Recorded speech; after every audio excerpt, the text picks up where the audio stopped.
الشیطان الرجیم بسم اللہ الرحمن الرحیم وبہ نستعین وہو خیر المعین وصلی اللہ علی سیدنا محمد وآلہ الطاہرین۔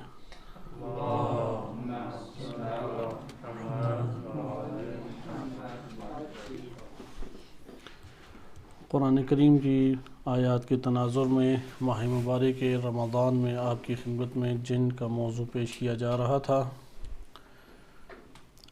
قرآن کریم میں متعدد آیات جنات سے متعلق وارد ہوئی ہیں، اور ہم جس موضوع تک منتقل ہوئے تھے وہ کافر جن تھے کہ جن کا تذکرہ قرآن کریم نے کیا ہے۔ ہم اگر اس کی ایک کلی تقسیم کرنا چاہیں تو اس طرح کہہ سکتے ہیں کہ قرآن نے جنوں کے بارے میں 3 کلی عناوین ہم مرتب کر سکتے ہیں۔ مزید دقت کریں تو اور بھی ہمارے سامنے نکات آ سکتے ہیں، لیکن 3 ہمارے پاس بالخصوص تقسیم آ جاتی ہے۔ ایک ہمارے پاس ہے تقسیم قرآن کریم کی نگاہ میں مومن جن، مومن جنوں کے خصوصیات اور ان کے نظریات کو قرآن نے ذکر کیا ہے۔ دوسری تقسیم ہمارے پاس آتی ہے کافر یا مشرک جن، جہنمی جن، جن کی تقسیم قرآن کریم کی آیات کی روشنی میں سامنے آتی ہے۔ اور ایک ہم موضوع اختیار کر سکتے ہیں کہ جنوں کے بارے میں لوگوں کے توہمات اور لوگوں کے گمانات۔ ہم ان میں سے پہلے 2 کو پڑھ چکے ہیں، مومن جن اور گمانات۔ کافر جن کے حوالے سے آپ کی خدمت میں مطلب پیش کیا جا رہا تھا، البتہ اس میں وارد ہونے سے پہلے ماہ مبارک رمضان اور اس کی مناسبت سے چند نکات عرض کیے جائیں۔ سید ابن طوس رحمۃ اللہ علیہ کی بہت بزرگ شخصیت گزری ہیں، 7ویں صدی ہجری سے ان کا تعلق ہے، 664 ہجری میں ان کی وفات ہے، یعنی تقریباً آج سے تقریباً 1000 سال یا 800-900 سال پہلے کی یہ شخصیت ہے۔ انہوں نے ایک معروف کتاب لکھی ہے اقبال الاعمال یا الاقبال بالاعمال، کہ جس کے بارے میں پہلے بھی عرض کیا کہ آیت اللہ بہجت رحمۃ اللہ علیہ کہا کرتے تھے یہ ہر شخص کے سرہانے کے ساتھ ہونی چاہیے۔ مہینوں کے اعتبار سے انہوں نے اعمال کو اس میں مرتب کیا ہے، اور بہت بہترین کتاب ہے۔ اس کتاب میں روزے داروں کے حوالے سے انہوں نے ایک کلام ذکر کیا ہے، اور 6-7 قسمیں روزے داروں کی ہیں۔ بعض ایسے افراد ہوتے ہیں کہ جنہوں نے صرف اور صرف مبطلات روزہ کے اعتبار سے اپنے آپ کو پابند رکھا ہوا ہے، بقیہ کسی چیز میں بھی وہ کوئی صنف ایسی ہے کہ جو رعایت نہیں کرتی۔ میں یہ اصناف آپ کے سامنے بیان کر دیتا ہوں۔ ذکر کرتے ہیں کہ جو ماہ مبارک رمضان یا روزے کی حالت میں، خصوصاً شہر رمضان، ماہ رمضان میں، و بالعموم کہ پورے سال کسی بھی دن آپ روزہ رکھیں، تو چند اصناف لوگوں کی بنتی ہیں، چند قسمیں بنتی ہیں۔ پہلی قسم ذکر کرتے ہیں دخلوا فی الصوم بمجرد ترک الاکل والشرب بالنہار وما یقتضی الافطار فی ظاہر الاخبار۔ احادیث مبارکہ میں جو وارد ہوئے ہیں روزہ توڑنے والی چیزیں، کھانا پینا وغیرہ، صرف ان سے ان کا روزہ ہے۔ ان کے روزے کی مقدار کتنی ہے؟ مبطلات روزہ کو بس انجام نہیں دیتے۔ وما صامت جارحۃ من جوارحہم، ان کے اعضاء و جواروں کا روزہ نہیں ہوتا، ان کے جسم کے اعضاء و جوارح وہ روزے سے نہیں ہوتے۔ عن سوء آدابہم، برے آداب سے اپنے آپ کو نہیں روکتے۔ فضائحہم، اور اپنی بری قبیح عادتوں سے اجتناب نہیں کرتے۔ فہؤلاء یکون صومہم علی قدر ہذہ الحال، انہی کے حال کے مطابق انہیں ان کا روزہ کہلائے گا۔ اس روزے کا نام انہوں نے رکھا صوم اہل الاہمال، غافلین کا روزہ۔ اسے کہتے ہیں غافلین کا روزہ، جنہوں نے صرف کھانے پینے سے اجتناب کیا ہے۔ اگلی صنف ذکر کرتے ہیں ان لوگوں کی ہے کہ جو روزے کے عالم میں ہیں، روزے میں تھے، لیکن انہوں نے اپنے بعض جوارح، بعض اعضاء کی حفاظت کی، مثلا ممکن ہے زبان کی حفاظت کی ہو، آنکھ کی حفاظت کی ہو، بعض اپنے اعضاء و جوارح کی انہوں نے حفاظت کی، لیکن اپنے تمام کے تمام اعمال کو وہ منظم نہیں کر سکے۔ لہٰذا بعض جگہوں پہ تو روز قیامت کے مالک رب العالمین کے سامنے سوء ادب کا شکار نہیں ہوئے، فَكَانُوا فِي ذَلِكَ النَّهَارِ مُتَرَدِّدِينَ بَيْنَ الصَّوْمِ بِمَا حَفِظُوهُ وَالْإِفْطَارِ بِمَا ضَيَّعُوهُ۔ ان لوگوں کا روزہ اس حالت میں ہے کہ انہیں یہ ٹینشن لگی رہتی تھی کہ ہم سے کوئی ایسا عمل صادر نہ ہو جائے کہ جو آداب یا شریعت کے خلاف ہو۔ اب روزے کے عالم میں ہے وہ 9 چیزیں جو بیان کی گئی ہیں توضیح المسائل میں، اس سے انہوں نے اجتناب کیا۔ اب یہ پہلے والوں سے آگے ہیں کہ اپنے آپ کو روک رہے ہیں، حفاظت اپنی کر رہے ہیں، کوئی سوء ادب ہم سے صادر نہ ہو جائے۔ تو انہیں کہا یہ مترددین کا روزہ ہے۔ یہ روزہ پہلا روزہ تھا غافلین کا، یہ ہے تردد میں ہے کہ ابھی ہم سے کچھ انجام نہ پا جائے۔ ایک طرف حفاظت کر رہے ہیں اور ایک طرف انہیں افطار کا انتظار کہ کب وہ فرصت ختم ہو کہ ہم اس حالت سے باہر آئیں۔ لہٰذا یہ مترددین کا روزہ ہے۔ تیسری قسم سید ابن طاؤس رحمۃ اللہ علیہ نے ذکر کی ہے، دخلوا فی الصوم بزیادۃ النوافل والدعوات التي يعملونها بمقتضى العادات۔ اپنی عادت کے مطابق وہ افراد جنہوں نے اس کے ہمراہ نوافل اور عبادات بھی کثیر انجام دی، کثیر عبادت بھی انجام دیتے رہے اور نوافل بھی پڑھتے رہے۔ بس اب ادھر 3 چیزیں جمع ہوگی، حالت روزہ میں ہیں، سوء ادب بھی ان سے ظاہر نہیں ہوتا، اللہ کی بارگاہ میں کوئی بھی قبیح عمل سوء ادب کہلاتا ہے۔ ادھر سوء ادب حرمت سے جامع تر ہے، یعنی بارگاہ الہی میں حاضر ہیں، یہ کائنات محضر خدا ہے، اللہ کی بارگاہ میں اس کے سامنے اس کے حاضر ہوتے ہوئے کوئی قبیح عمل کو انجام دینا یہ بے ادبی کہلائے گی اللہ کے۔ اس لیے سید ابن طاؤس رحمۃ اللہ علیہ سوء ادب کلمہ استعمال کر رہے ہیں۔ بس نمبر 2 سوء ادب بھی نہیں کیا۔ نمبر 3 اپنے روزے میں نوافل اور دعاؤں سے انہوں نے آباد کیا۔ وَهِيَ سَقِيمَةٌ لِسُقْمِ النِّيَّاتِ، اور یہ نیتوں کے کمزور ہونے کی وجہ سے عبادات بھی کمزور تھیں۔ فَحَالُ أَعْمَالِهِمْ عَلَى قَدْرِ إِحْمَالِهِمْ، ان کے اعمال وہی قدر و منزلت رکھتے ہیں کہ جتنے ان کا احمال ہے، یعنی ان کی نیت جو ہے وہ بڑی خالص نہیں تھی، عمل کی رفتار زیادہ اور کثیر تھی لیکن اندر نیت ان کی خالص نہیں تھی۔ چوتھی صنف ذکر کرتے ہیں، دخلوا دار ضیافت اللہ جل جلالہ، اللہ جل جلالہ کی مہمان نوازی، گھر بیت ضیافت اللہ، اللہ کے مہمان بنے، وہ اس گھر میں داخل ہوئے جو اللہ کی مہمانی کا گھر تھا، اور یہ ماہ مبارک رمضان ہے۔ والقلوب غافلۃ، لیکن ان کے دل اللہ سے غافل ہیں۔ اب یہ سارا اہتمام کر کے آ رہے ہیں، اوپر والے سارے امور بھی انجام دیے، عبادات کے لیے خالص کر رہے نیت کہ اللہ تیرے لیے روزہ ہے، یہ اللہ تیرے لیے نماز ہے، تیرے لیے یہ نفل ہے، نہ جنت کے لالچ میں ہے نہ جہنم کے خوف سے ہے، تیری ذات کے لیے، لیکن اللہ کی طرف غفلت ان کو ہے، کامل توجہ اللہ کی طرف نہیں ہے۔ والہمم متکاسلہ والجوارح متثاقلہ، ہمتیں ان کی سست ہیں، متکاسلہ یعنی کسلان سے ہے، سست ہیں ان کی ہمتیں، بلند ہمت اندر سے نہیں ہیں، اور ان کے اعضاء و جوارح ایک بوجھ کا احساس کرتے ہیں۔ جیسے بعض افراد ہیں نماز پڑھنا مشکل لگتا ہے، 2 منٹ میں ساری کی ساری نماز پڑھ لی، دعاؤں میں بیٹھنا مشکل لگتا ہے، اتنے دعاؤں کے کلمات نہیں پڑھتے جتنے صفحے الٹ کے دیکھتے ہیں کہ کتنا رہ گیا۔ یا اسی طریقے سے سو کے روزہ گزارنا چاہتے ہیں کہ پوری رات جاگے رہیں، کھاتے پیتے رہیں گے، دن کے ٹائم عصر کے ٹائم تک سوئیں تاکہ پتہ ہی نہ لگے، ان کا روزہ بھی اتنا ہی ہے، اتنی مقدار کا روزہ ہے۔ لہٰذا یہاں پہ ذکر کرتے ہیں وَہِمَمُ مُتَکَاسِلَةٌ، ہمت ان کے اندر کم ہے، بلند ہمت اپنے آپ کو نہیں کرتے، اور ان کے اعضاء و جوارح بوجھ کا اندر احساس کرتے ہیں، اپنے وجود میں ایک بوجھ کا احساس کرتے ہیں۔ فَحَالُهُمْ كَحَالِ مَنْ حَمَلَ هِدَایَ إِلَى مَلِک، ان کی مثال ایسی ہے کہ کوئی شخص اپنے تحفے لے کے بادشاہ کے پاس آ جائے، لِيَعْرِضَهَا عَلَيْهِ، اور بادشاہ کو بڑے قیمتی تحفے اپنی جانب سے دے، وَهُوَ كَارِهٌ لِحَمْلِهَا إِلَيْهِ، جبکہ بادشاہ جو ہے وہ ناپسند جان رہا ہے کہ یہ والے تحفے میری طرف نہ لے کے آئے، یہ بندہ تو بہتر ہے۔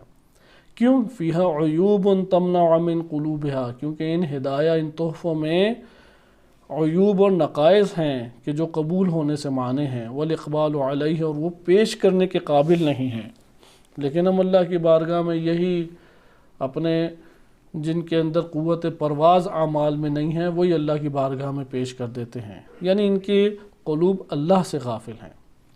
چھٹی قسم آ جاتی ہے کہ جو روزے کے مہینے میں داخل ہوئے روزے سے ہیں اور انہوں نے اپنے اعضاء و جوارح کی کامل اصلاح کی، لیکن وہ اپنے قلب کو باطل تصورات سے نہیں بچا سکے۔ وَلَكِنْ لَمْ يَحْفَظُ الْقَلْبَ مِنَ الْخَطَرَاتِ الشَّاغِلَةِ عَنْ عَمَلِ الصَّالِحِ، ایسے تصورات اور ایسے خیالات سے اپنے ذہن کو نہیں بچا سکے کہ جو عمل صالح سے مانع ہو جائے، یعنی خیالات کی دنیا جو انسان اپنے اندر آباد کرتا ہے وہ در حقیقت اس کے نفس کے اوپر کم سے کم اثر ضرور کرتی ہے، اگرچہ اللہ تعالیٰ اسے ابھی برائی اور جرم نہیں لکھ رہا، لیکن اس نے اپنے اوپر ظلم کیا، اس کا اثر ہے۔ یعنی اللہ تعالیٰ کا ایک چیز کو جرم نہ لکھنا یا گناہ نہ لکھنا، اس کا یہ مطلب نہیں ہے کہ اس کا نفس کے اوپر کوئی اثر نہیں ہوا ہوگا۔ جیسے کسی نے غلطی کے ساتھ بالفرض اگر زہر کھا لیا تو اس نے خودکشی کی یا خودکشی نہیں ہے، کوئی جرم تو خودکشی کا جرم تو انجام نہیں پایا، لیکن موت ہوگی یا نہیں، یا وہ پریشانی جو اس کو اس حالت میں آئے گی، مختلف قسم کے خطرات میں وہ گھر جائے گا، تکلیفیں اٹھانے پڑیں گی، وہ بھی اس سے ختم ہو جائیں گی؟ وہ تو نہیں ختم ہوگی۔ اس لیے علماء اخلاق بار بار اس چیز کا درس دیتے ہیں کہ اپنے تصورات کو پاک کریں، اپنے خیالات کو پاک کریں۔ طہارت خیال ہوگی تو طہارت عمل ہوگا، کیونکہ عمل جو ہے وہ صادر ہونے سے پہلے نیت اور خیال میں موجود ہے، اگر ادھر ہی پاکیزہ نہیں ہے تو باہر کیسے پاکیزہ ہو جائے گا؟ لہذا یہاں پہ من الخطرات الشاغلہ عن العمل الصالح فہم کعامل، ان کی مثال اس عمل کرنے والے کی ہے، دخل علی سلطان ہی، ایک بادشاہ کے پاس کوئی داخل ہوا ہو جس نے اپنی زبان سے، ایسا بادشاہ جس نے زبان سے تو عوام الناس کی اصلاح کی، جیسے ابھی ہمارے نئے وزیر اعظم آئے ہیں، آتے ساتھ 4-5 بیانات دے دیے ہیں، پینشن بڑھ گئی ہے، فلاں چیز کم ہو گئی ہے، سستا آٹا ہو گیا ہے، اور اس کو احسان کے طور پہ گویا جتلا رہے ہیں۔ اور پہلا دن تھا کہ پاکستان بجلی جانا بھی شروع ہو گئی ہے، ادھر اب بجلی بھی ملنا میسر لگ رہا ہے، یہ نئے وزیر اعظم کی آمدیں ہیں۔ تو اپنی زبان سے تو رعیت کا سوچتے ہیں، لیکن جو حقیقی اور عملی اصلاح ہے اس سے وہ غافل ہے، عملی اصلاح کوئی نہیں کی۔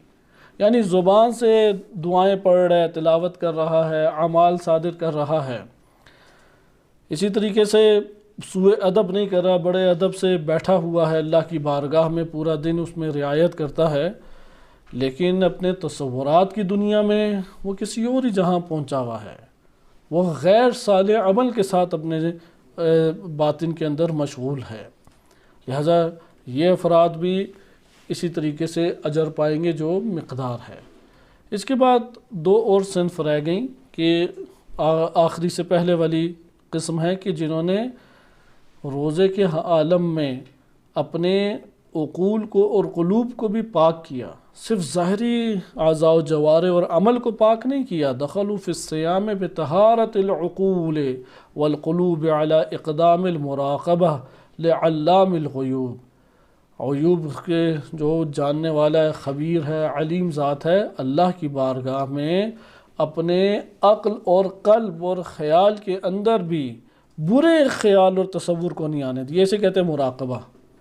مراقبہ کہتے ہیں کہ کوئی چیز آپ کو آگے ٹکرا نہ جائے، حفاظت کرنا، اپنے تصورات اور خیالات کی حفاظت کرنا، اپنے ذہن کے میدان میں خیال کو خود بخود نہ داخل ہونے دینا، اس کو پکڑ کے باہر نکالنا، اپنی اجازت سے بعض خیالات کو آنے دینا، بقیہ خیالات کو دور رکھنا، عقول اور قلوب کی طہارت، اس کے ساتھ روزہ انہوں نے بسر کیا۔ یہ بقیہ سے افضل ترین ہے۔ ان سے بھی افضل ترین کون سے ہیں؟ وہ آخری صنف ہے جو ذکر کرتے ہیں کہ ما قنعوا للہ جل جلالہ بحفظ العقول والقلوب والجوارح عن الذنوب والعیوب والقبائح، کہ جنہوں نے اللہ کے لیے قناعت کر لی۔ قناعت ایک مفہوم ہے کہ ضرورت کے مطابق لے لینا، اسے کہتے ہیں قناعت۔ اللہ جل جلالہ کی خاطر وہ قانع ہو گئے اور عقول کی حفاظت کی، عقلوں سے باطل انہوں نے کوئی منصوبے نہیں بنائے، غلط عقلوں کا استعمال نہیں کیا، اپنے دلوں کو پاک اور پاکیزہ رکھا، خیالات کو طاہر کیا، اعضاء و جوارح کو گناہوں سے بچایا، عیوب سے بچایا اور قباحتوں سے بچایا، حتی شغلوها بما وفقہم لہو من عمل راجح صالح، یہاں تک کہ وہ اس عمل میں مشغول ہو گئے کہ جس کی اللہ نے انہیں توفیق دی تھی، وہ عمل جو فقط صالح نہیں ہے، راجح بھی ہے، یعنی اس کی ترجیح بھی بنتی ہے کہ اسی کو انجام دیا جائے۔ مثلا اگر سحری کا وقت ہے، ممکن ہے کہ نماز شب ترجیح رکھتی ہو، لیکن یہ ایک اور عمل صالح ذکر کے عنوان سے انجام دینے بیٹھ جائے تو اس کو بھی انجام دیا جا سکتا ہے، اس میں کوئی مذائقہ نہیں ہے، لیکن ترجیح کا عمل کون سا ہے؟ نماز۔ ابھی لیالی القدر آ رہی ہیں، دعائیں بھی ہیں، نمازیں بھی ہیں، ذکر بھی ہے، نمازوں کا زیادہ اثر ہے اس میں، اور یعنی یہ اب بلند ہمت کی، نہ کہ اس کے مطابق کہ جو ہم عمل انجام دیتے ہیں۔ اللہ تعالی ہمیں بھی عمل کی توفیق انجام دے۔ نفس کو چونکہ دعائیں راحت لگتی ہیں، ذکر راحت لگتا ہے، نمازیں سخت اور سنگین لگتی ہیں، تو نمازیں پڑھنے والے ہمیشہ کم ہی نظر آتے ہیں، لیکن یہاں پہ بلند ہمت والا یہ آخری صنف سے جو تعلق رکھتا ہے، وہ دیکھے گا کہ ترجیح کس عمل کو ہے ان اعمال میں، جس کو ترجیح حاصل ہے اس کو انجام دینے لگ جائے گا۔ فَهَؤُلَاءِ أَصْحَابُ التِّجَارَةِ الْمُرْبَحَةِ، یہ وہ افراد ہیں جنہوں نے نفع بخش کامیاب تجارت کی، والمطالب المنجحہ، اور جنہوں نے ایک کامیابی کے ساتھ مطالب کو حاصل کر لیا، یعنی منازل کو حاصل کر لیا۔ لہذا یہاں پہ ذکر کرتے ہیں کہ اب آخر میں خود بیان کرتے ہیں کہ نیات جو ہیں اہل صیام کی وہ بہت اثر کرتی ہیں، اور انسان کو خطرے میں یہ نیتیں ڈال دیتی ہیں، حالت روزہ میں ہے لیکن خطرات میں انسان کو ڈال دیتی ہیں۔ لہٰذا انہوں نے پھر اصناف بیان کی ہیں ان نیتوں کے اعتبار سے، روزے کے اندر کیا چل رہا ہوتا ہے۔ بالفاظ دیگر یہ کہہ سکتے ہیں اندر سے سب انسان برابر ہیں، انسان سمجھتا ہے کہ یار میں مختلف ہوں، وہ مختلف ہے، یا ممکن ہے اس طرح کا تصور آئے کہ یہ جو ممبر کے عالم بیان کر رہا ہے، جو وعظ اور نصیحت کر رہا ہے، اس کی اندر کی دنیا کیا ہی بلند اور بالا ہے، یا یہ جو نمازوں میں ایک گریہ زاری کر رہا ہے کہ یہ انتہائی بلندی کے عالم میں ہے اور انتہائی سکون کے عالم میں ہے۔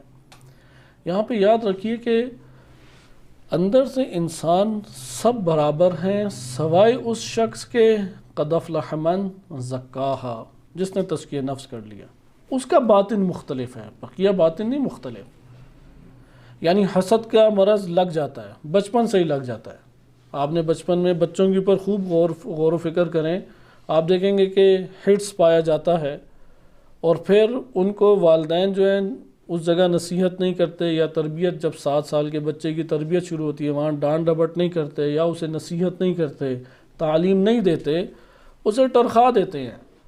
تو اب 7 سال سے پہلے تو کوئی مذائقہ نہیں تھا، یہ والی عادات ہوتی ہیں، حسد ہے، ہرس ہے، انتقام ہے، لالچ ہے، اسی طرح خوف کا احساس زیادہ ہوتا ہے، گھر بار کی احتیاج کا احساس زیادہ بڑھ جاتا ہے۔ یہ بچپنا ہے انسان کا، برائیوں کے اندر حقیقی معنی میں گھرا ہوا ہے، حیوانی تقاضے اس کے اندر عملی طور پہ بھرپا ہیں۔ جیسے کہ ملا صدرہ امام خمینی رحمہم اللہ وہ لکھتے ہیں کہ انسان جب پیدا ہوتا ہے عملاً حیوان ہے، انسان بننے کی صلاحیت ہے، بنے کا تو انسان ہے وإلا انسان نہیں ہے، وہ عملاً حیوان ہے انسان، یعنی ایک ایسا انسان آغاز زندگی ہوئی تو حیوانی مرحلے کے اوپر تھا، حیوانی مرحلے پہ تھا، اب اس نے اس سے انسانیت کے اندر ڈھلنا ہے، اگر ڈھال لیا تو انسان ہے وإلا انسان نہیں بنے گا، وہ نہ اس کا حشر محشر میں وہ انسان محشور ہوگا، نہ قبر میں وہ انسان ہوگا۔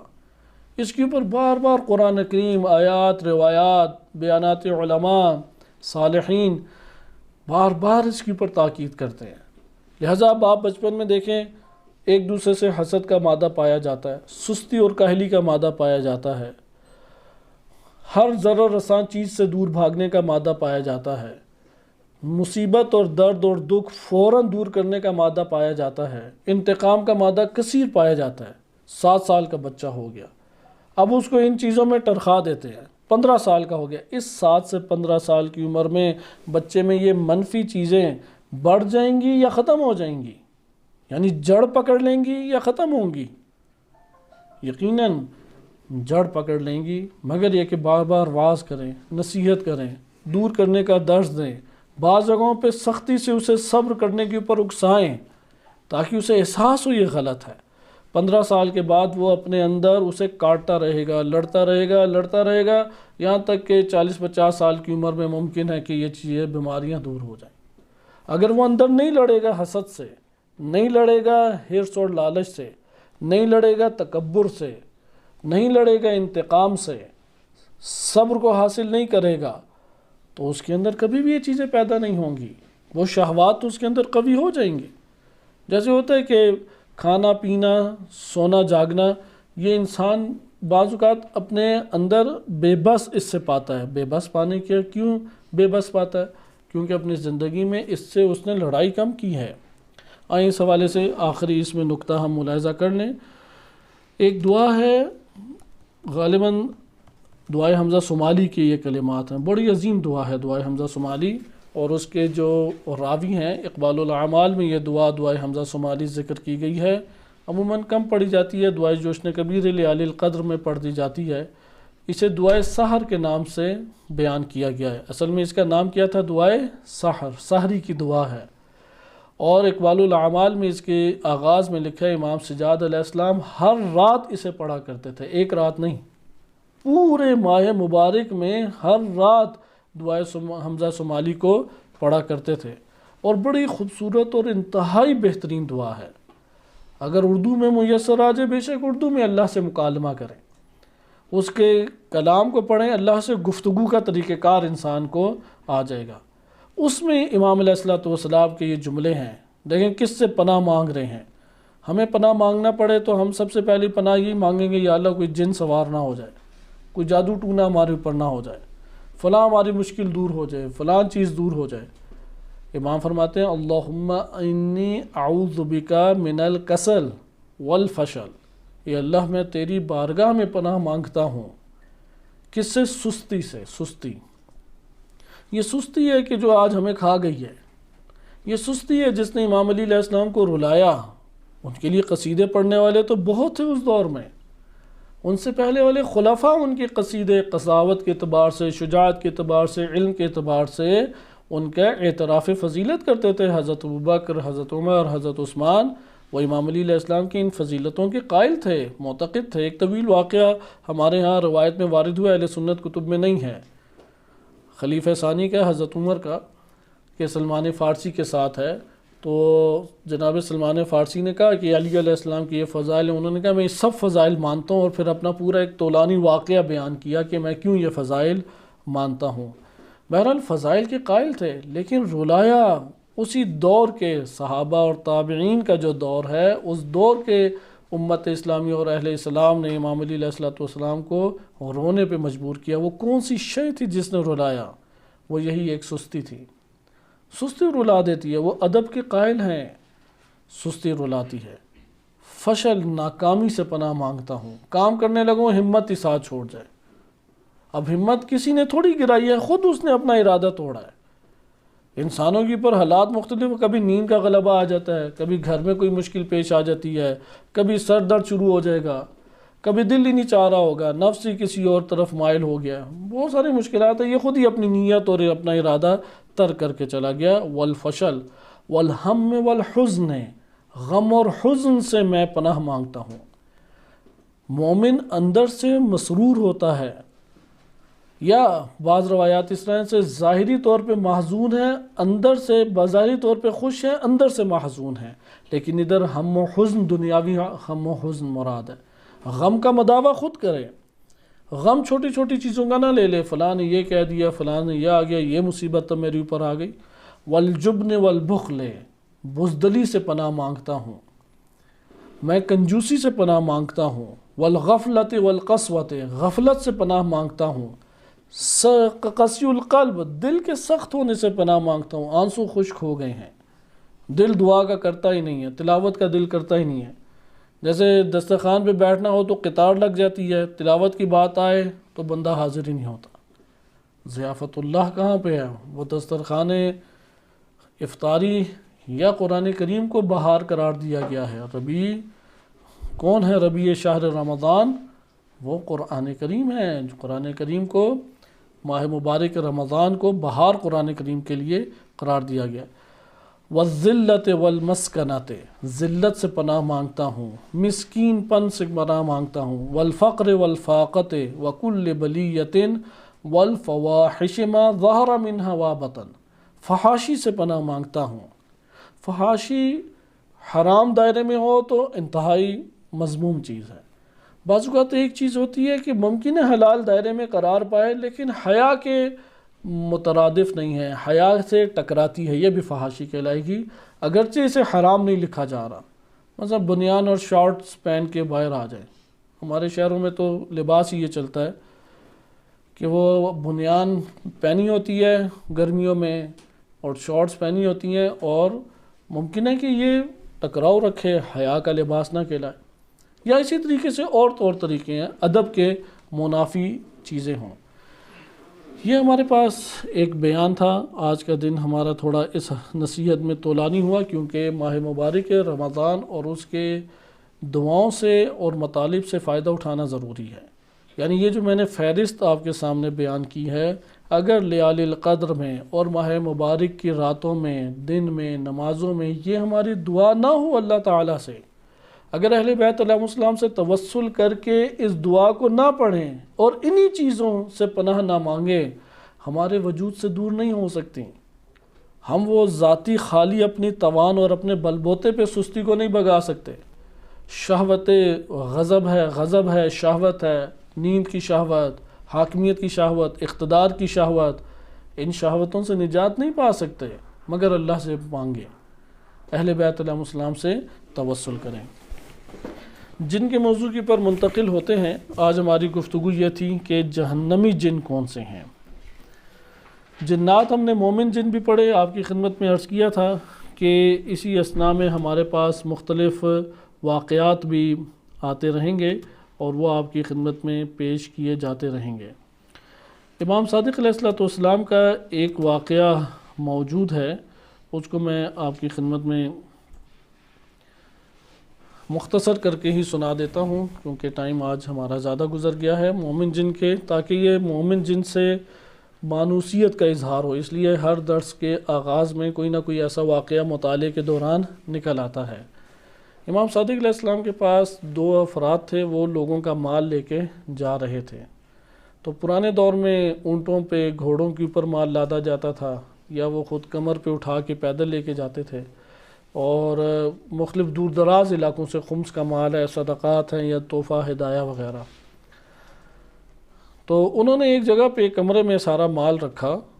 اب جب اٹھے تو دیکھا کہ ایک تھیلا نہیں ہے، اور وہ بھی بھرا ہوا تھا پیسوں سے، درہم دینار سے بھرا ہوا تھا۔ بڑا تلاش کیا، دونوں تھک گئے، نہیں ملا۔ تو انہوں نے کہا کہ ٹھیک ہے، اب جا کے امام کی خدمت میں کہہ دیں گے سارا مال آ گیا، ایک بندے نے یہ آپ کے لیے بھجوایا تھا تو وہ تھیلا نہیں ملا۔ آئی امام صادق علیہ السلام کی خدمت میں، یہ بحار الانوار میں واقعہ وارد ہوا ہے۔ امام کی خدمت میں حاضر ہوئے اور فرمایا امام کو، تو امام نے فرمایا کہ 1 منٹ رکو، اور اندر سے کہا کہ تھیلا لے کے آؤ۔ وہ تھیلی دکھائی تو اس نے کہا ہاں بالکل یہی تھیلی ہے۔ تو امام علیہ السلام نے پھر فرمایا کہ ہماری خدمت میں جن رہتے ہیں، مجھے آدھی رات کو پیسوں کی ضرورت پیش آئی اور کسی کو ممکن ہے مومن کو دینا ہو یا کوئی اور مسئلہ، تو میں نے اسی ٹائم پھر اس کو بھیجا تھا، وہ اٹھا کے ادھر لے آیا۔ اس واقعے سے ہم ایک مطلب اخذ کر سکتے ہیں کہ جنات یہ قوت رکھتے ہیں کہ ایک چیز کو اٹھا کے دوسری جگہ تک منتقل کر سکیں، یہ قوت رکھتے ہیں۔ انشاءاللہ ہم آخر درس میں پڑھیں گے کہ جنات کے اور شیاطین کے شر سے، انس و جن کے شر سے بچنے کے لیے بار بار دعائیں ہیں، تعویذ ہیں۔ ہمارے پاس اس عنوان سے 4-5 عناوین آ جاتے ہیں۔ ایک دعا کے عنوان سے ہمارے پاس مجموعہ ہے، ایک مناجات کے عنوان سے ہے، ایک زیارات کے عنوان سے ہے۔ یہ 3 چیزیں ہو گئیں، یہ 3 الگ کر لیں۔ اس کے بعد آ جاتا ہے ایک ہمارے پاس ہے حرز. حرز امام جواد علیہ السلام جیسے معروف ہے. حرز ہے، حرز کہتے ہیں بچنا. حرز رکھا جاتا ہے یا باندھا جاتا ہے. حرز کی شان کیا ہے؟ رکھا جاتا ہے یا باندھا جاتا ہے. ایک ہمارے پاس ہے عوضہ. عوضہ کہتے ہیں تعویذ جسے آپ اردو میں کہتے ہیں. عوضہ یہ عموماً پڑھا جاتا ہے. عوضہ وہ ہوتا ہے جو اعوذ باللہ یا اعوذ بالرحمن یا اس طرح سے اعوذ سے شروع ہو. اعوذ باللہ من الشیطان الرجیم یہ اعوذ ہے. یا جیسے کہ سورہ فلق سورہ ناس ہے، قل اعوذ برب الناس یا قل اعوذ برب الفلق، یہ اعوذ کہلاتے ہیں. اس طور پہ ہمارے پاس بعض اعوذ ہیں اور صحیح سند روایات میں شیعہ سنی دونوں کتب میں بعض صحیح سند ہے. اس سے اس کی قیمت بہت بڑھ جاتی ہے کہ اہل سنت کتب میں بھی معتبر ہیں اور شیعہ کتب میں بھی صحیح سند روایات ہیں. جیسے امام حسن و حسین علیہ السلام کے لیے ایک اعوذ پڑھا کرتے تھے نبی صلی اللہ علیہ وسلم کہ، اور اسی کے اگر ہم ضمیروں کو اپنے طرف پلٹائیں تو اس طرح بنے گا. حدیث میں بھی ضمیروں کو پلٹا کے بھی آیا ہے، اعیذ نفسی و ذریتی و اہل بیتی و مالی بکلمات بکلمات اللہ التامات، اللہ کے تمام کامل کلمات کے ذریعے سے میں پناہ مانگتا ہوں، من کل شیطان ہر شیطان سے، وہامت ومن کل عین لامت، یہ پہلے بھی درس میں ذکر ہوا. اس طرح اور بھی ہیں اعوذ. یہ اس لیے بار بار تکرار کیا جا رہا ہے کہ یہ ذہن میں رہے کہ ان کو سوتے جاگتے اٹھتے بیٹھتے مختلف جگہوں پہ پڑھا کریں، اس کے گہرے اثرات ہیں اعوذ کے نام سے. اور ایک ہے ہمارے پاس ذکر. چھٹی چیز کیا ہے؟ ذکر. یا ترتیب بنا لے، ذکر ہے، اعوذ ہے اور حرز ہے. ہم اس میں سے جو چیزیں لے کے آئیں گے وہ 4 چیزوں سے انشاءاللہ تعالی آخر ایام میں جو درس ہیں اس میں آپ کے سامنے آئے گا. دعائیں ہمارے پاس، حرز ہے، اعوذ ہے اور ذکر ہے. ان میں سے کوئی بھی وہ نہیں ہے طریقہ کار وہ جو ٹیڑھے میڑھے نقش و نگار ہوتے ہیں کہ دیکھے تو لگتا ہے چھوٹے بچے نے ڈرائنگ کی ہوئی ہے. وہ والے آیات اور روایات میں وارد نہیں ہوئے ہیں. وہ رمل اور جفر کے ہیں. علوم غرائب جسے کہتے ہیں، اعداد اور رمل اور جفر کے ذریعے سے حساب کتاب لگاتے ہیں. ان حساب کتاب کا ہمارے پاس جو اہل بیت علیہ السلام کا ذخیرہ حدیث پہنچا ہے اس میں ان چیزوں کا بیان وارد نہیں ہوا. ہم ان علوم کا انکار نہیں کرتے. وہ دنیا میں 2-3% یہ افراد ہوتے ہیں جو ان علوم کے ماہر ہوتے ہیں. وَإِلَّا اس حوالے سے زیادہ کاذب شخصیات موجود ہیں اور اس کی طرف جانا بھی نہیں چاہیے. کوشش کرنی چاہیے کہ اہل بیت علیہ السلام و قرآن کریم سے متمسک ہوں. یہ آپ نے واقعہ دیکھا کہ امام علیہ السلام نے فرمایا کہ مجھے حاجت تھی تو اسے میں نے اپنے پاس حاضر کیا. ہم جہنمی جنوں کی طرف آ جاتے ہیں اور پھر اگلا ہمارا ٹاپک ہوگا ان کے فاسد نظریات. قرآن کریم میں متعدد آیات ہیں. ہم یہ کہہ سکتے ہیں جنات کے بارے میں قرآن میں زیادہ تر آیات مذمتی ہی وارد ہوئی ہیں، اسی کی قبیل سے وارد ہوئی ہیں. سورہ فصلت میں آیت نمبر 25 میں ارشاد باری تعالی ہوتا ہے وَقَيَّضْنَا لَهُمْ قُرَنَاءَ فَزَيَّنُوا لَهُمْ مَا بَيْنَ أَيْدِيهِمْ وَمَا خَلْقَهُمْ، اور ہم نے ان یعنی یہ جو شیاطین ہیں ان کے لیے ان کا ہم نشین مقرر کر دیا تھا. وَقَيَّضْنَا لَهُمْ قُرَنَاءَ، ان کے ہم نے معین کر دیے تھے ہم نشین. پھر انہوں نے ان کے سامنے اور گزشتہ اعمال مزین کر کے پیش کیے. اس سے آگے دیکھیں اگلا آیت کا اختتامی حصہ ہمارے موضوع سے زیادہ مربوط ہے. وَحَقَّ عَلَيْهِمُ الْقَوْلُ فِي أُمَمٍ، کہ گزشتہ امتوں میں ان کے اوپر اللہ کا عذاب وہ معین ہو چکا تھا. حق علیہم القول، یعنی انسانوں پہ فقط عذاب آیا یا جنوں پر بھی عذاب آیا ہے؟ قرآن کی زبان سے ہمیں معلوم ہوگا انس اور جن دونوں پر عذاب آیا. لہذا اس دنیا میں عذاب آئے گا تو اگلے جہان میں جہنم ہے ان کے لیے. وحق علیہم القول فی امم، کہ گزشتہ امتیں جو گزری ہیں ان کے اوپر اللہ کا قول وہ یقینی ہو چکا تھا. قد خلت من قبلہم من الجن والانس، ان سے پہلے بھی جن اور انس گزرے ہیں. انہم کانوا خاسرین، جنہوں نے خسارے کا سودا کیا ہے. بس ایسا نہیں ہے کہ جن ہر چلتے پھرتے کے اوپر ہی سوار ہو جائے. گمراہی جو ہے وہ سب سے خطرناک چیز ہے جس سے انسان کو ڈرایا گیا ہے، نہ کہ جن زدگی۔ سب سے خطرناک چیز گمراہی ہے، اس سے انسان بچے۔ لہٰذا آپ نے دیکھا ہے کہ وہ ان کی صفت قرآن نے آخر میں کیا ذکر کی؟ انہم کانوا خاسرین، خسارہ کرنے والے ہیں۔ خسارہ اس نے نہیں کیا جس نے رائے الہی میں مال دے دیا، وہ نقصان میں نہیں رہا۔ خسارہ اس نے نہیں کیا جس نے اللہ کی راہ میں جان دے دی، وہ خسارے میں نہیں رہا۔ خسارہ وہ نہیں ہے کہ جس نے اللہ کی راہ میں زحمات اور خدمات دے دی اور مقابلے میں کچھ بھی نہیں لیا۔ اداروں کو ہی دینے پڑتی ہے، اداروں میں آپ نے اپنی خدمات دی، مقابلے میں کچھ بھی نہیں لیا، یہ خسارہ نہیں ہے، یہ کامیاب ترین تجارت ہے۔ خسارہ ہے کہ جس نے دنیا کی زندگی کو لے لیا، آخرت کی زندگی سے منہ موڑ لیا۔ روایات اہل بیت علیہم السلام متعدد ہے اس حوالے سے، وہ خسارے میں انسان۔ انہم کانوا خاسرین، ان جنوں انس جن کا عذاب بن گیا، ٹھکانہ عذاب قرار پایا، وہ کیا ہے؟ خسارے میں۔ انسان اپنی زندگی میں نفع اور خسارہ اس کے نظریات سے بہت استفادہ کرتا ہے۔ مثال آپ کی خدمت میں پیش کی جاتی ہے، کیونکہ طلبہ کی زندگی بسر کر رہے ہیں، وظائف ہمارے تعلیم زیادہ ہیں، تو ایک نصیحت بھی ان ایام میں، اگر ہم لوگوں کو موقع ایک جگہ پہ ملے اور وہاں پہ ہمارے پاس دو ہی آپشن ہیں، یا اس ٹائم پہ پڑھ لیں یا اس ٹائم پہ سو جائیں، کون خسارے میں رہا؟ جو پھنس گیا تعلیم کی حالت میں یا جو شہوت نیند پوری کر گیا؟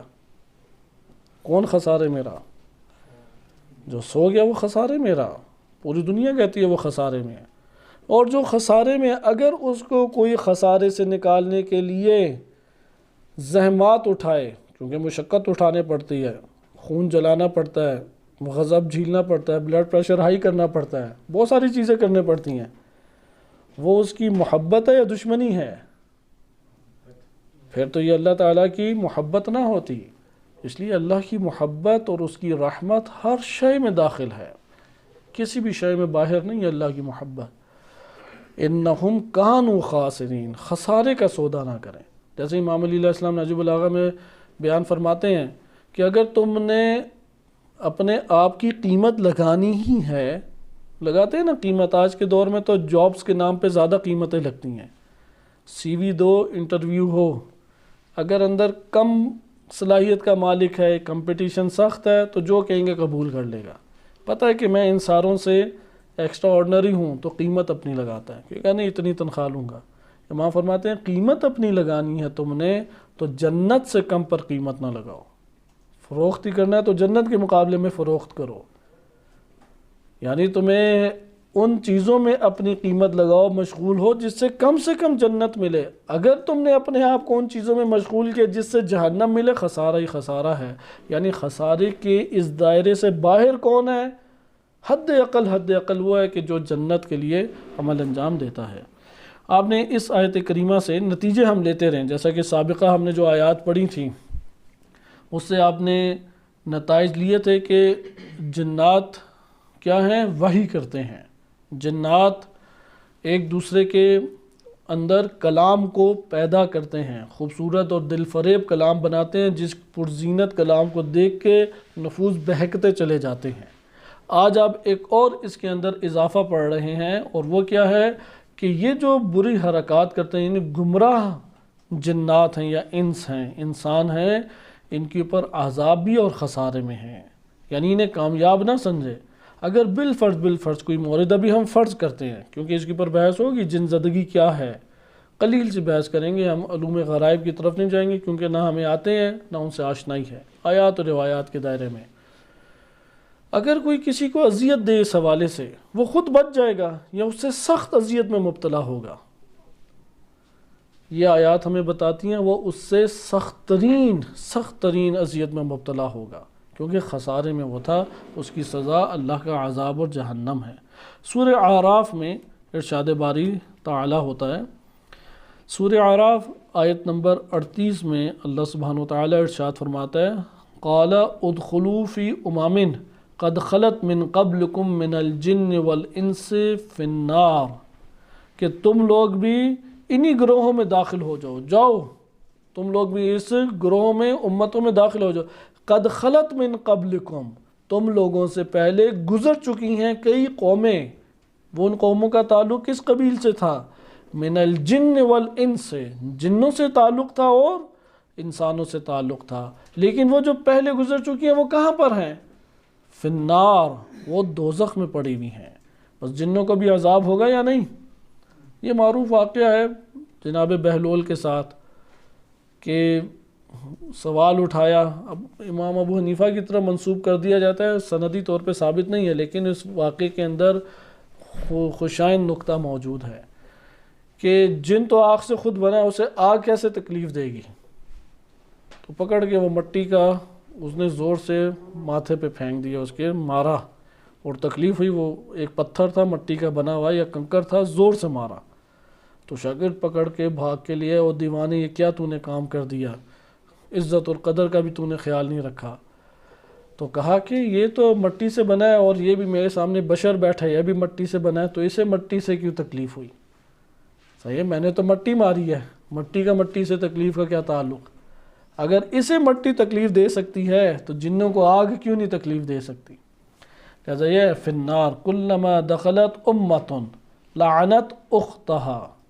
یہاں پہ اب جنوں انس کی باتیں سنیں، جہنمیوں کی اللہ تعالیٰ نے باتیں بھی بتائی ہیں کہ جب بھی ایک گروہ داخل ہوگا تو اس کی جو بہن وہاں پر موجود ہوگی، یعنی اس گروہ کی ہمسائی جو موجود ہوگی، اعتقادی طور پہ اسی کا ہم فکر موجود ہوگا گروہ، وہ اس کے اوپر لعنت بھیجے گا. حتی اذا ادارکوا فیہا جمیعا، اور جب اس میں سب وارد ہو جائیں گے تو کل قالت اخراہم لاولاہم، تو بعد والے پہلے والوں کے لیے کہیں گے، جو پہلے آئے ہوئے تھے بعد والے کہیں گے، پہلے والے لانتے بھیجیں گے.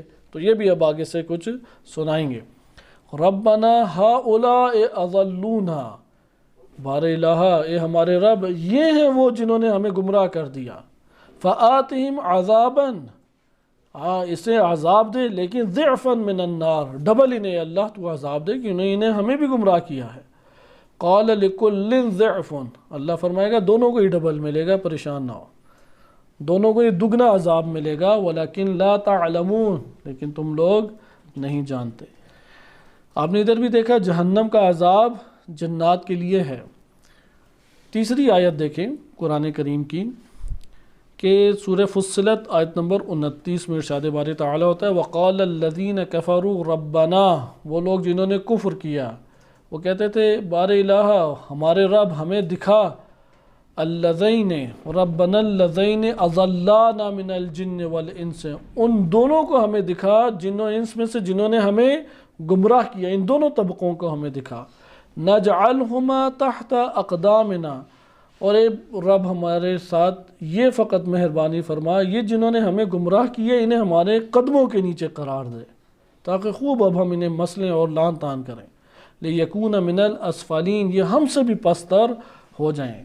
یہ ہیں جہنمیوں کے آپس میں لڑائی جھگڑے.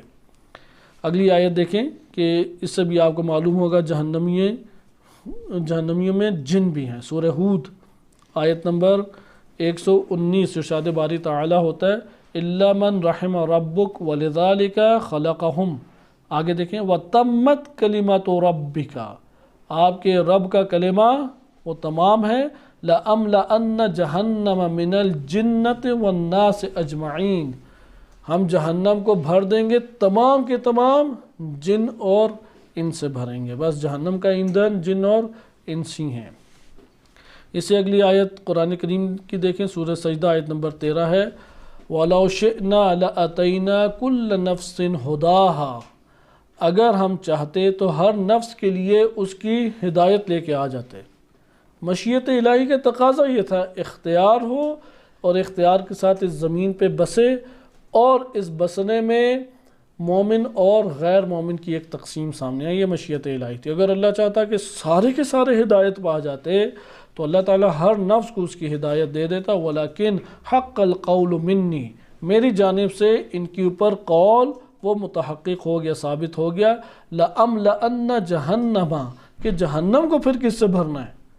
جہنم کو بھرنے کے لیے من الجنت والناس اجمعین، جنوں اور انسانوں سے بھری جائے گی۔ رؤوس معاشر جنوں کو خطاب اللہ تعالیٰ فرمائے گا۔ اللہ تعالیٰ جنوں سے کس طرح خطاب فرمائے گا، اس کا تذکرہ قرآن کریم اس طریقے سے بیان کرتا ہے۔ سورہ انعام آیت نمبر 128، وَيَوْمَ يَحْشُرُهُمْ جَمِيعًا يَا مَعْشَرَ الْجِنِّ، ایک گروہ جن اللہ سبحانہ وتعالیٰ ان سب کو حشر کرے گا۔ قد استکثرتم من الانس، یہاں پہ بعض نے مراد لیا کہ شاید نسل زیادہ ہے، جیسا کہ ہم یہ قول پیچھے پڑھ چکے ہیں، لیکن یہاں پہ ایک اور معنی بنتا ہے نفع اور فائدہ کے اعتبار سے کہ اے جنوں تم لوگوں نے انسانوں سے کثیر فائدہ اٹھایا ہے۔ بس دو ہمارے پاس تفسیر آ گئے، استکثرتم من الجن، ایک یہ ہے کہ تم لوگ انسانوں کی نسبت بہت اپنی نسل بڑھا چکے ہو۔ یہ سید نعمت اللہ جزائری رحمۃ اللہ علیہ نے یہ مطلب کشف الاسرار فی شرح الاستبصار میں یہ مطلب ذکر کیا ہے۔ لیکن ایک مطلب یہ بنتا ہے کہ استکثرتم سے مراد کیا ہے، مراد یہ کہ تم نے انسانوں سے بہت نفع اور فائدہ اٹھایا۔ وقال اولیاؤہم من الانس، ان کے اولیاء جو انسانوں میں سے تھے، یعنی انسانوں میں سے ان جنوں کے اولیاء، اولیاء سے ادھر مراد دوست احباب حد عقل ہے، سرپرست بھی لے سکتے ہیں۔ حد عقل کیا ہے، دوست احباب۔ آیت کی پر غور کریں، دیکھیں آیات سے جب آپ ایک مطلب لیں گے وہ اعتقادی اعتبار سے ایک حیثیت رکھتا ہے، کیونکہ اس کا انکار قرآن کا انکار کہلاتا ہے۔ لیکن کس سے کہانیوں پہ قسمیں کھا کھا کے بھی بندے کہیں اور کہ نہیں میرے اندر جن تھا، تب بھی ان کی بات قابل یقین نہیں ہے۔ کتنے ایسے افراد ہیں انہیں جن جو ہے وہ زور زور سے جھٹکے بھی دیتے تھے تو اندر سے نکلا کوئی جن نہیں۔ وہ بہت سارے عجیب و غریب حرکات بھی لوگ کرتے ہیں، کوئی جن نہیں ہوتا۔ نفسیاتی مسائل لوگوں کے ہوتے ہیں، بعض ڈرامے ہوتے ہیں لوگوں کے۔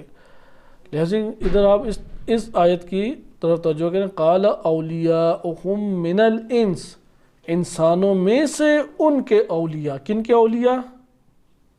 جنوں کے اولیاء۔ ولی کئی معنوں میں استعمال ہوتا ہے، دوست کا معنی بھی لیا جا سکتا ہے، آقا اور مولا کا معنی بھی لیا جا سکتا ہے، ادھر یہ سرپرست کا معنی بھی لیا جا سکتا ہے۔ لیکن ادھر حد عقل ایک چیز تو ثابت ہے، انس اور جن کا آپس میں ربط ثابت ہوتا ہے اس آیت سے یا نہیں؟ بس انس اور جن کا ربط آپس میں قائم ہو سکتا ہے منفی صورت میں، مومنین کا تو ہوتا ہی ہوتا ہے۔ مومن جن اگر آپ کے دل گردے قوی نہیں ہے تو آ کے نہیں بتائے گا میں انا من الجن، میں جن ہوں، وہ خاموشی سے چلا جائے گا۔ دل گردے قوی آپ کے ہوں تو کہہ دے گا کہ میں جن ہوں، آپ کی مدد کے لیے آیا تھا۔ ہم یہ واقعات پڑھ چکے ہیں۔ لیکن یہاں پہ ہم کن کے بتا رہے ہیں؟ جہنمی جنوں کے بارے میں، یا روز محشر جن کو اللہ تعالیٰ حشر کرے گا اور اللہ تعالیٰ ان سے ایک گفتگو کرے گا۔ تو ادھر ہے قال اولیاؤہم من الانس، انسانوں میں سے جو ان کے دوست ہیں، ربنا استمتع بعضنا ببعض، ہمارے رب، یہ جن اب تقاضا کر رہے ہیں انسانوں میں سے جن کے اولیاء انسانوں میں سے تھے، یعنی انسانوں سے دوستیاں لگائی ہوئی تھیں، ہمارے رب ہم میں سے بعض دیگر بعض سے فائدہ اٹھاتے رہے ہیں۔ وَبَلَغْنَا أَجَلَنَا الَّذِي أَجَّلْتَ لَنَا، اور ہمارے لیے وہ موت کی گھڑی آ گئی جو ہمارے لیے تو نے موت کی گھڑی قرار دی تھی۔ اس آیت کے حصے سے ایک اور نقطہ سامنے آ گیا، جنوں کے لیے بھی موت ہے، کل نفس ذائقۃ الموت۔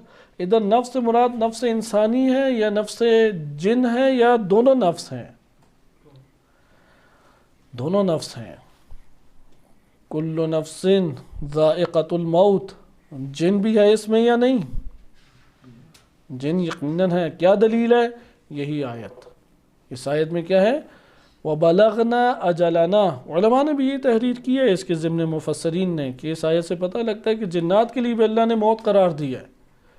اللہ نے ایک وقت معین رکھا ہے اس زمین کے اوپر، بس جن جو ہیں اور انس ایک دوسرے سے فائدہ اٹھا سکتے ہیں، مثبت امور میں بھی، ایمانی امور میں بھی، گمراہی اور فسق و فجور میں بھی فائدہ اٹھا سکتے ہیں۔ اس لیے ساری ہوائی باتیں نہیں ہیں جنوں کے بارے میں، اور وہ جو من گھڑت چیزیں وہ بھی قابل یقین نہیں ہیں۔ افراط و تفریط نہ ہو، وہ من گھڑت چیزوں کی وجہ سے سارا انکار بھی نہ کریں اور نہ ہی سارے کی تائید کریں۔ بس آپ نے ادھر دیکھا، ہمارے سامنے یہ نتیجہ بھی نکلا کہ ایک دوسرے سے استمتع بعضنا ببعض، اس آیت کے حصے سے پتہ لگا ایک دوسرے سے فائدہ اٹھاتے ہیں، دوست احباب ہوتے ہیں، ایک دوسرے کے سرپرست بن سکتے ہیں۔ دوسری چیز کہ اجل اللہ نے رکھی ہے، موت اللہ نے ان کے لیے رکھی ہے۔ قال، اللہ تعالیٰ نے فرمایا النار مثواکم، کوئی کہہ سکتا ہے اوپر آپ نے جو آیت پڑھی اس میں کہاں لکھا ہے کہ کافر اور گمراہ؟ وہ تو مومن کے بارے میں بھی ہو سکتا ہے، یہ قرآن کی آیت۔ قال النار مثواکم، تمہارے لیے دوزخ ٹھکانہ ہے، خالدین فیہا، اسی میں ہمیشہ پڑے رہو، الا ما شاء اللہ، مگر اللہ جس کے لیے جو مشیت رکھے، ان ربک حکیم علیم، آپ کا رب حکیم علیم ذات ہے۔ ابلیس کا جنوں میں سے ہونا، اور اس کے اوپر ہم آج کی گفتگو ختم کرتے ہیں کہ ابلیس کا تعلق، اب تو ہمیں جن اور انس پتہ لگ گئے، یہ بھی پتہ لگ گیا کہ جو شرر ہے، جتنا فساد دنیا میں پھیلا ہوا ہے، جتنا شر دنیا میں پھیلا ہوا ہے، اس پھیلائے فتنہ میں اور اس پھیلائے شر میں جنوں کا حصہ ہے یا نہیں؟ جنوں کا حصہ، انسانوں کے ساتھ ساتھ جنات کا بھی حصہ موجود ہے۔ لیکن کوئی جن آپ مثال دیں، جن کوئی ایک مثال دے دیں فساد کا شکار ہوا ہو، تو قرآن نے واضح طور پہ بیان کیا، وہ ہے ابلیس۔ قرآن کریم میں ارشاد باری تعالیٰ ہوتا ہے سورہ کہف آیت نمبر 50 میں، وَإِذْ قُلْنَا لِلْمَلَائِكَةِ، وہ وقت یاد کرو جب ہم نے ملائکہ سے کہا اسجدوا لآدم، کرو آدم کو سجدہ، فسجدوا، سب نے سجدہ کیا، الا ابلیس کان من الجن، ابلیس کس میں سے تھا؟ کان من الجن، ففسق عن امر ربہ، اس نے اپنے رب کے امر سے کیا کیا؟ فسق کیا، ففسق عن امر ربہ، افتتخذونہ وذریتہ، کیا تم لوگ اس ابلیس کو اختیار کرتے ہو، اس ابلیس کے طور طریقوں کو اختیار کرتے ہو، وذریتہ، اور اس کی نسل، اس سے یہ پتہ لگتا ہے جن کی نسل بھی ہوتی ہے۔ آیت کریمہ سے ثابت ہے کہ جنات کی کیا ہوتی ہے؟ نسل بھی ہوتی ہے، اور اس کی ذریت سے اولیاء، کہ تم ابلیس اور اس کی ذریت کو اپنا ولی اور دوست بنا لیتے ہو، من دونی، مجھے چھوڑ کے انہیں سرپرست بناتے ہو۔ یعنی ہم جیسے انسان ہیں کہ جو ابلیس کو اپنا ولی بنا لیتے ہیں، سرپرست بنا لیتے ہیں، یا اس کی ذریت کو اور اس کی نسل سے آنے والے اولادوں کو اس کی سرپرست بنا لیتے ہیں، اللہ کو ترک کرتے، وَهُمْ لَكُمْ عَدُوٌ، یہ سب تمہارے دشمن ہیں، ابلیس بھی اور اس کی ذریت بھی، بئس للظالمین بدلا، کہ تمہارا برا ہو یہ جو دشمن ہے، کہ کتنا برا بدلہ ہے ان ظالمین کے لیے۔ یہ جہنمی جنوں کے بارے میں کل آیات تھیں۔ انشاءاللہ اگلے درس میں ہم جنات کے متفق فاسد کافر جنوں کے فاسد نظریات سورہ جن سے پڑھیں گے۔ سورہ جن کا تقریباً آدھے سے اوپر یا آدھا حصہ جنات ہی کے موضوع کے اوپر ہے، اور بڑے دلچسپ اس میں بعض نکات آئیں گے، جیسے آج آپ نے نکات دیکھیں کہ وہ نکات میں آپ کی خدمت میں صرف تیزی سے ذکر کر دیتا ہوں۔ نمبر ایک دوسرے کی مدد کرتے ہیں، ولی بناتے ہیں، دوست ہوتے ہیں۔ نمبر 2، ایک دوسرے کو فائدہ پہنچاتے ہیں۔ نمبر 3، استمتاع کے ساتھ ساتھ ہمارے پاس اور کیا یہ نکتہ تھا، ہاں، ان کی موت کا وقت ہوتا ہے، جہنم ان کے لیے اللہ نے قرار دی ہے۔ نمبر 5، شیطان کی، ابلیس وہ پہلا شیطان ہے، اور اس کی ذریت اور اس کی نسل بھی ہے، اور وہ ہمارا دشمن بھی ہے۔ صلی اللہ علیہ سیدنا محمد وآلہ الطاہرین۔